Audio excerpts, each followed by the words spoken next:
Hello, my name is Twisha Patel and this is the video for the Calculus Unit 8 Summative presentation.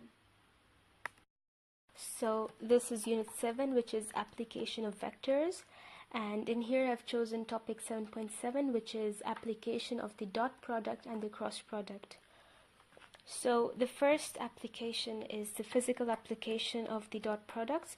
So basically in here we're going to look at the few applications of dot and cross products. So here the use of dot products to calculate work. So work is a physical activity, so we see how we can use the dot product to calculate work done. So the formula for calculating work, so this is the formula of calculating work. So work done is equal to the dot product of force acting on an object and the displacement of the object. So this is basically the formula for work done. It says W is equal to F dot S, where F is the work done and it's measured in joules. F is the force acting on an object and it's measured in newtons. And S is the displacement of the object and it's measured in meters. So here I have an example. So it says find the work done if a stove is slid 3 meters across the floor against a frictional force of 150 newtons. So here we see that we have a force of 150 newtons and we have a displacement of 3 meters. So we have our formula which says W is equal to F dot S, and work done is equal to 150. Since it's already in newtons and this one's in meters, we don't have to make any changes. But if you have it in any other unit, you have to make sure that the displacement is in meters and the force is in newtons. Dot, we have 3 meters as our displacement, which is equal to 450 joules, since that's the unit for work done. So therefore work done is 450 joules. So that was my first example, and then we have a second example here, because sometimes you might get a question which has an angle included. So this one is more about it. So it says a bagger is pulled a distance of 250 meters by a force of 140 newtons applied to an angle of 20 degrees to the road.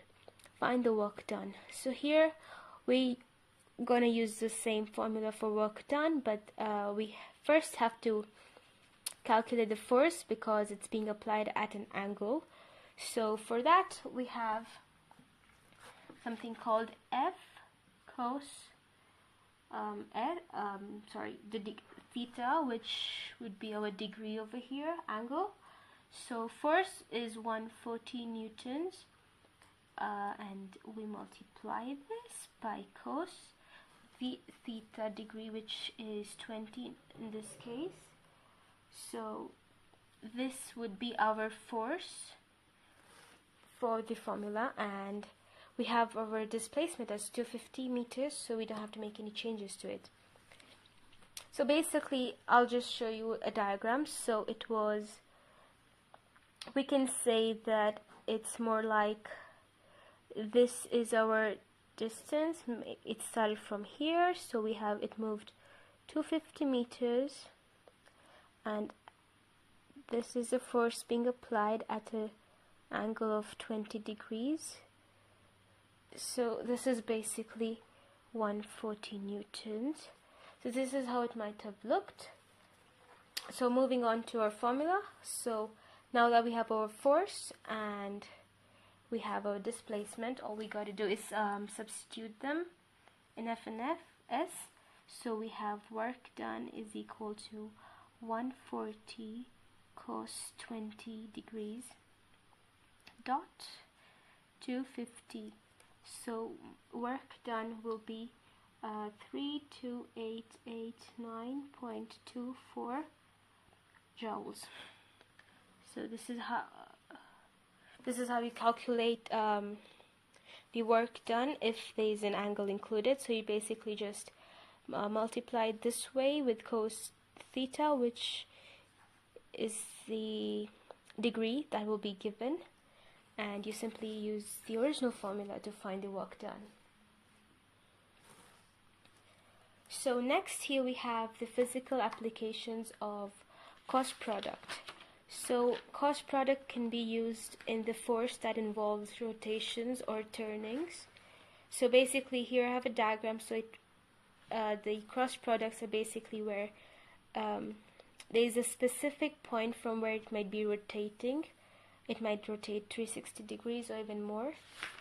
So the torque or the turning effect of the force F is defined to be the vector r times F, where r is the radius, or we could also say the distance, and F is the force. So here we can see that there is a specific point where it's which we call the point of turning, and then this is the radius, also the distance, and then this is the force applied to turn it.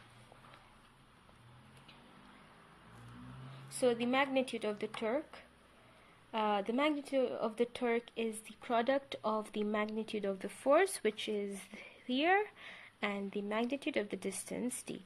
But then since d is equal to the magnitude of r, which is radius, sine theta, we substitute it in place of d, and we get the magnitude of the torque as magnitude of the force into magnitude of r sine theta. So here I have an example to show how it works. So here it says a 20 Newton force is applied at the end of a wrench that is 40 centimeters in length. So here we see we have a force of 20 newtons, and we have a radius of 40 divided by 2, which is equal to 20 centimeters. And then the force is applied at an angle of 60 degrees. So we also have an angle here. So let's calculate the magnitude of the torque about the point of rotation M, as we saw earlier. So this is the formula to the magnitude of the torque. So this is equal to, since we have an angle here, we're going to say that r sine theta F. So this is how we're going to solve it. So this is equal to, since our radius is, we can also use, in fact, instead of using this, we could also make it as 0.4. 0, because you don't really need to use this. It was a mistake. So the radius is 0.04 meters, since it's in centimeters, so we have to change it into meters. And they already said it's applied at the end of a wrench that is 40 centimeters. So here we don't have to find a radius like in a circle. It's just from the point of rotation M to the end. So this has to be 0.40. So we're going to use 0.40 here. Sine our angle, which is 60 degrees. So sine 60 degrees. And our force, which is 20.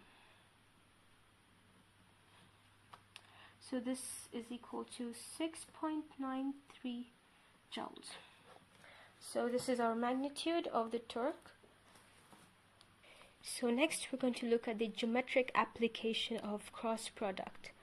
So a cross product of two vectors A and B can be used to calculate the area of a parallelogram, so here we're simply seeing how we can apply geometric applications of the cross product to find the area of a parallelogram. So here I've drawn a parallelogram A, B, C, D, and we have a vector A and B here, and this is our height. So basically the area of a parallelogram would be magnitude of A, h, which is the height, and the height would, since let's say the height would be equal to B magnitude of B sine theta.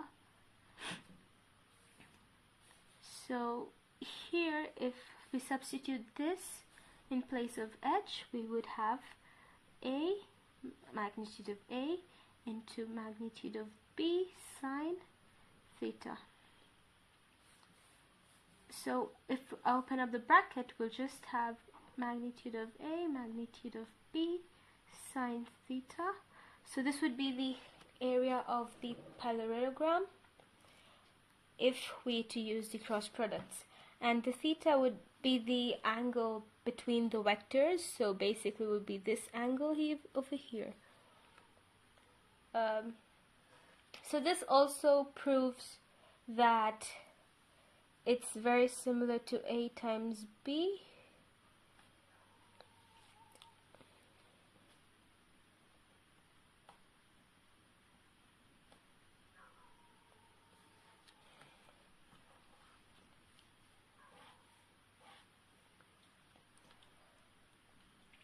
So next, let's see an example where we're going to use cross products to find the area of a parallelogram.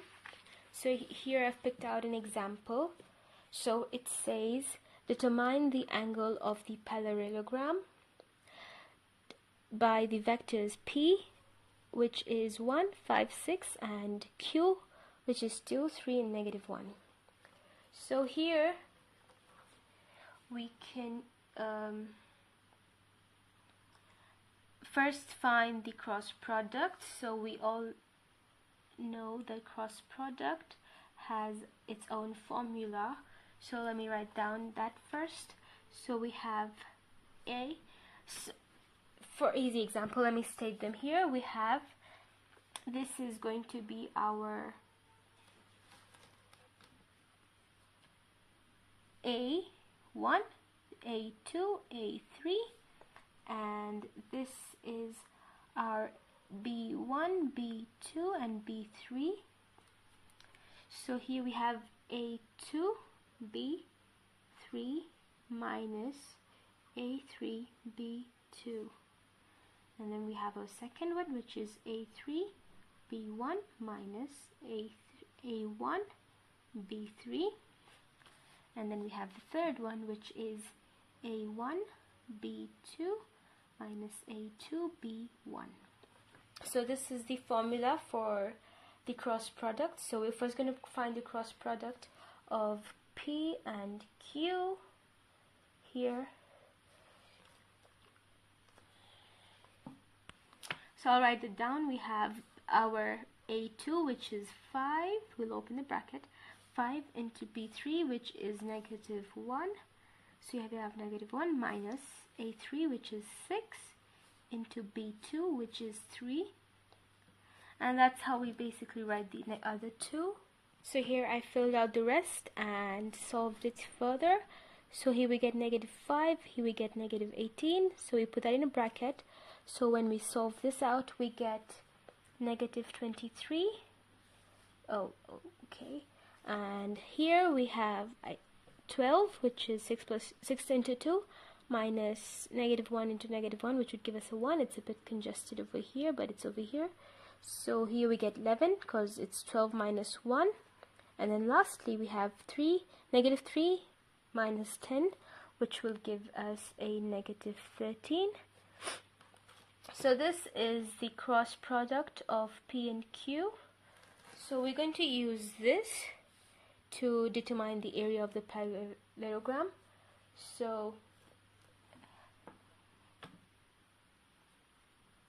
as we saw that the area of the parallelogram is, let me show you again, it's magnitude of A into magnitude of B sine theta. So here, now that we found our cross product for both our points here. So as I was saying, here that we have found a cross product of P and Q, and we saw that our area of the parallelogram is magnitude of A into magnitude of B sine theta. So instead of that, since we found the cross product of PQ, what we basically do is we find the magnitude of P into Q, the cross product here. So we have it as root of negative 23 squared plus 11 squared plus negative 13 squared. As you know, this is how you find the magnitude of a number. So that would be equal to 529 plus 121 plus 169. We square root this. We have the square root of 816, which is 28.62 square units. We use square units since we don't know this unit to these numbers, but if you have them, we just put that one squared. But since we don't have it, so we can use square units. So that was it for my Unit 7 presentation. Thank you.